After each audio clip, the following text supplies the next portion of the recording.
ప్రస్తుతం వీరసింహారెడ్డి, భగవత్ కేసరి, డాకు మహారాజు వంటి చిత్రాలలో వరుస హిట్లయితే అందుకొని ఫుల్ ఫామ్లో ఉన్నారు. ప్రస్తుతం బోయపాటి శ్రీనుతో అఖండ 2 సినిమా చేస్తున్నాడు. ఇప్పుడు గోపిచంద్ మాలినేని బాలయ్యతో మరో మూవీ చేసేందుకు రెడీ అయ్యాడు. వృద్ధి సినిమాస్ పథకంపై వెంకటేష్ సతీష్ కిలార్ దీనిని నిర్మిస్తున్నారు. ఈ విషయాన్ని తెలియజేస్తూ గోపిచంద్ మాలినేని తాజాగా ఎక్స్ వేదికగా ఒక పవర్ఫుల్ పోస్టర్ను అయితే రిలీజ్ చేశారు. God of masses is back.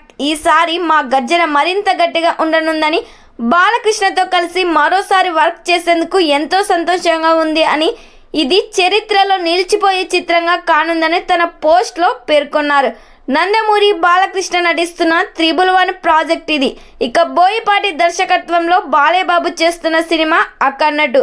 మరి ఈ సినిమాతో గోపిచంద్ మాలినేని ఎలాంటి మ్యాజిక్ చేస్తారో చూడాలి అంటున్నారు నందమూరి ఫ్యాన్స్. మరి ఈ సినిమా థియేటర్స్లో రిలీజ్ అయ్యి బిగ్గెస్ట్ బ్లాక్ బస్టర్ హిట్ కావాలని కోరుకుందాం.